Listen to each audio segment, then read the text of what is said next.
Bonjour, et bien aujourd'hui nous sommes avec Tina. Tina qui a organisé un événement qui s'appelle Folie Mode. Folie Mode, événement de mode sur une place principale d'une ville, événement haut de gamme autour de cette culture de la mode ouvert à tout public. Est-ce que tu peux en quelques mots, Tina, te présenter et nous dire qui tu es et ce que fait donc cette association avec laquelle tu as organisé cet événement? Bonjour Béatrice, merci déjà de me recevoir dans cet espace. Je suis Tina Blanche, je suis née au Cameroun de père métis franco-iranien et de mère Cameroun sur les rives de la Sanaga. Les rives de la Sanaga où j'ai passé mon enfance auprès d'une grand-mère maternelle qui m'a donné le goût de l'art et de la scène. C'était une conteuse que j'accompagnais dans les mariages, dans les baptêmes. J'ai évolué dans ce contexte-là jusqu'à l'âge de 8 ans. Je me retrouve dans la capitale, Yaoundé, et j'arrive en France, en Normandie, j'ai 16 ans. Je fais mes études en art du spectacle à l'université de Caen. Je monte sur Paris où j'arrête pas de faire des événements mode avec des designers, particulièrement des stylistes spécialistes dans le textile africain. Donc textile africain, c'est rencontres avec des tisserands à travers toute l'Afrique, du nord au sud. 4 ans vraiment d'échanges, de rencontres avec des artistes. 4 ans où j'accompagne des projets sociaux via les programmes artistiques. Et au bout du compte, un jour, il y a une dizaine d'années, sur les rives encore de l'île de Gorée, j'ai décidé de créer Famous Art qui lutte contre la précarité infantile à travers une mode exposée. Très bien, donc qui dit mode exposée, là dans l'événement dont on parle aujourd'hui, donc qui était Folie Mode par Famous Art et qui s'est très bien déroulé il y a peu de temps, ça nécessite quand même une organisation importante parce que c'est un défilé de mode, donc il y a une certaine exigence, il y a un niveau autour de la mode et en même temps ça s'adresse à un public large puisqu'on considère que si cet événement est sur une place publique d'une ville, chacun peut regarder, s'arrêter, etc. Donc ça demande une certaine gestion et de l'imaginer et en même temps de le mettre en place, en tout cas de partir de l'idée et d'arriver jusqu'à la finalisation, là où les gens, effectivement, pendant une heure, sont sous l'emprise, en fait, de la beauté des modèles qu'ils voient défiler. Comment ça se passe, ça, et combien de temps? En tout cas, comment est-ce que tu as mis ça en place? Alors, je vais revenir sur l'idée du concept déjà de la création de Famous Art. Comme je vous ai dit, qui lutte contre la précarité exposée à travers ces spectacles. Les spectacles, ça ne reste pas que le domaine de la mode. Vous avez tout ce qui est musique, danse, art de la scène. Le concept en lui-même, c'est de revaloriser les fleurons de la France.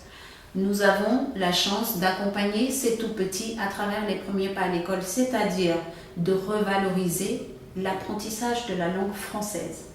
Apprentissage qui, par ricochet, présente aussi l'apprentissage de la scène, d'où la variété de nos programmes, on va dire scéniques, de ces spectacles appelés Folie Mode. On a préparé un concept où on présentait les fresques des étudiants d'une école, l'accompagnement des jeunes créateurs et finalisé avec un styliste confirmé parisien. Pour un événement comme ça, c'est le résumé en fait de l'éthique même, de la démarche artistique qui nous anime. Donc on a certes un clin d'œil sur la partie éducative en Afrique, en prônant les valeurs de la langue française, mais le côté éducatif se retrouve avec des jeunes élèves des écoles. L'accompagnement se fait aussi avec des jeunes créateurs méconnus pour tomber sur un dénouement d'un styliste confirmé. Et pour un événement de ce type, il faut prendre du temps. Ne pas se précipiter. Beaucoup faire de recherches. Être dans d'autres événements.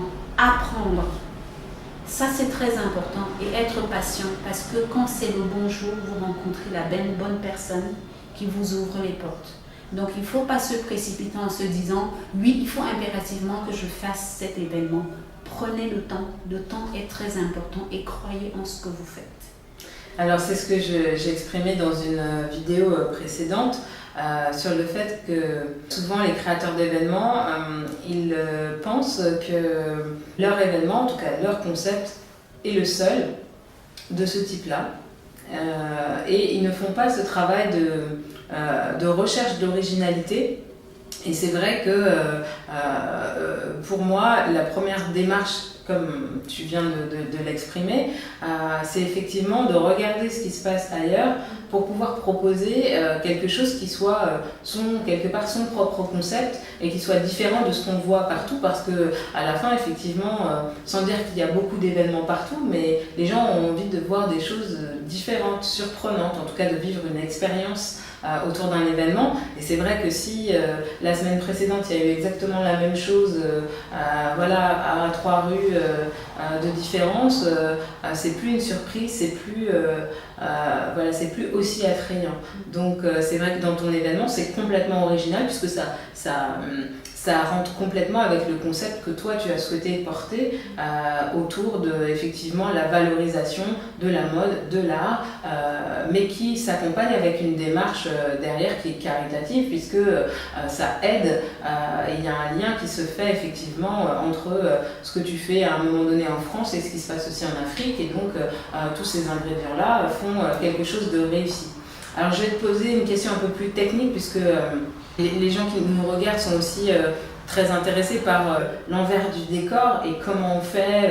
Est-ce que c'est beaucoup d'heures de travail? Est-ce que, par exemple, le lien avec l'équipe qui met en place, puisque quand on regarde ton défilé, on voit qu'effectivement, il y a sûrement dû avoir un management du créateur, enfin des consignes qui sont données, des hôtesses, des équipes, etc. Comment est-ce qu'on arrive à coordonner tout ça pour arriver jusqu'au résultat? En premier, il faut être vrai envers soi-même.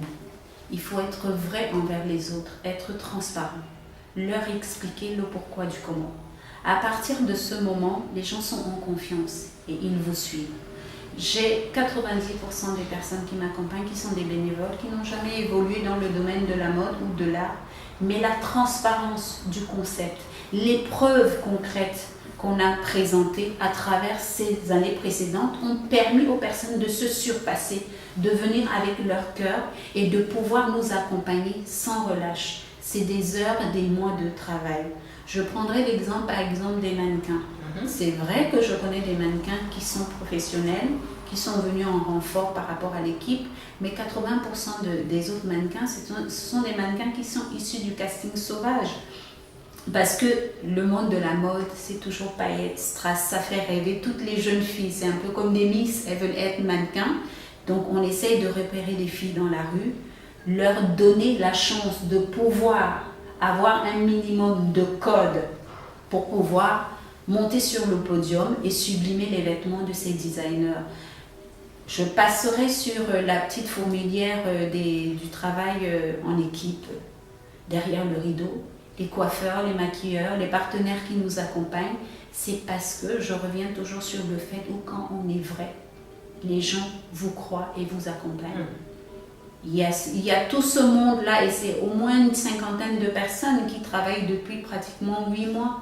C'est des répétitions sans relâche, mais comme vous êtes vrais, eux aussi sont vrais à votre égard et au final, vous présentez un concept qui apparemment plaît.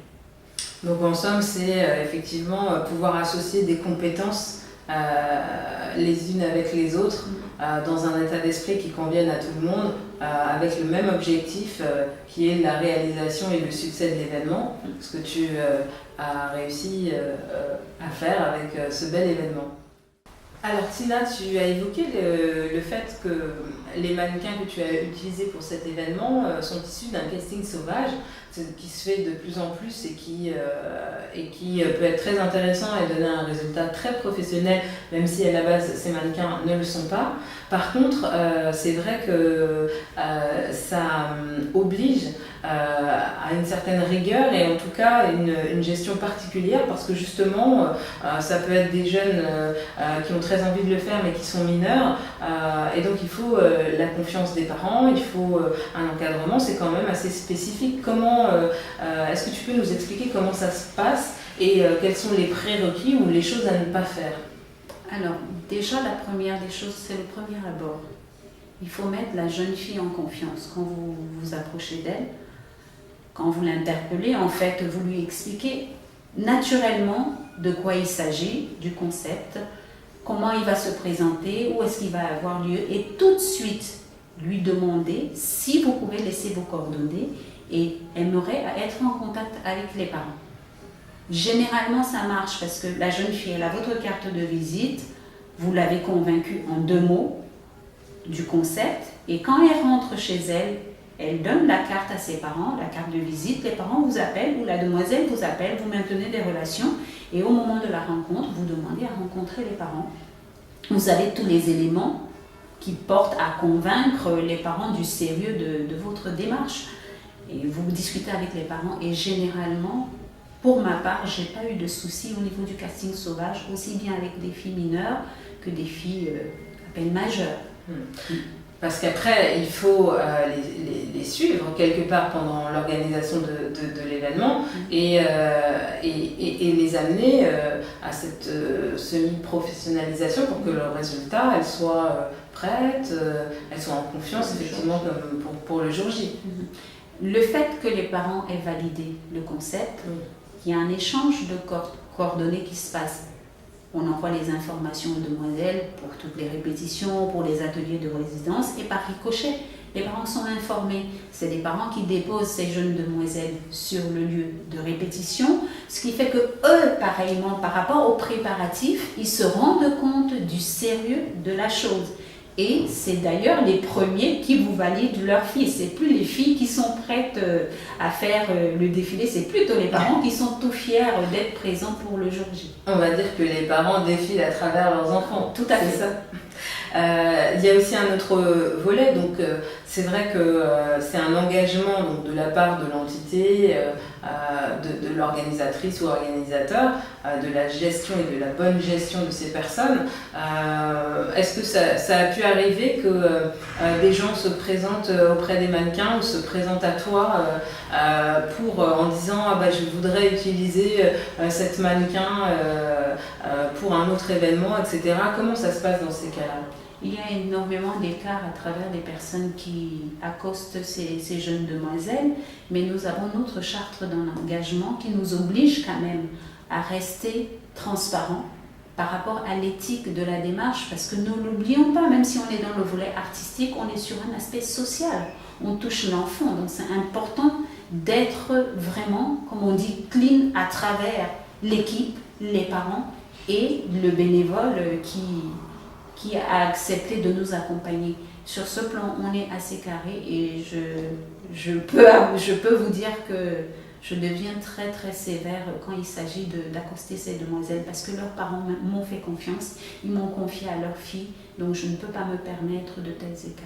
Oui, ce qui veut dire qu'un autre organisateur qui viendrait sur le lieu de l'événement et te dirait ah bah cette mannequin elle est super, je voudrais la prendre pour autre chose, quelque part en fait il n'a pas à faire ça puisque tout le travail de préparation de ce casting sauvage, l'encadrement, la confiance, etc. a été donné à ton entité et à ton organisation de la part des parents et pas du tout à un autre organisateur que peut-être en plus tu ne connais pas ou dont tu ne peux pas garantir ce travail de suivi et de bonne gestion en fait de ces enfants. Donc c'est vrai que on peut comprendre que tu deviennes dur par rapport à ce volet-là. Dernière Dernière question, pour des personnes qui se lancent par exemple dans la création d'événements ou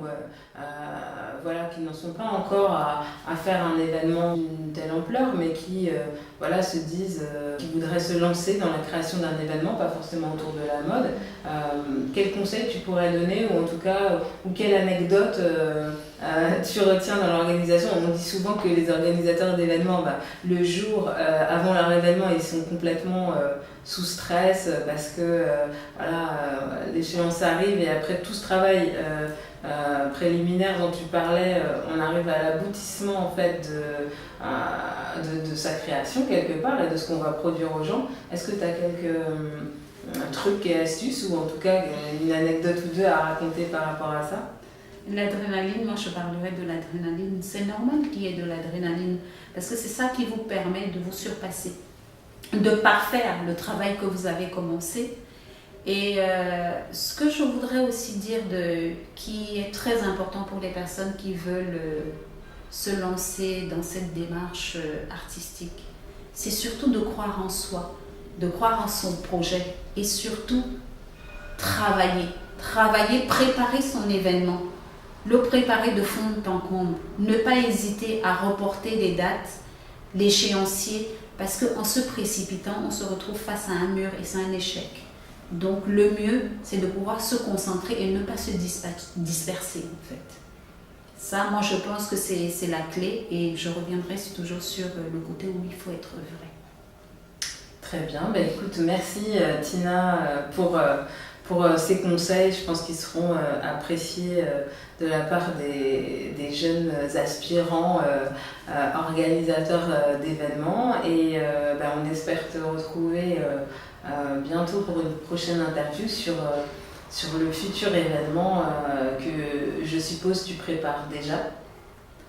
Ça sera un plaisir. À bientôt. À bientôt.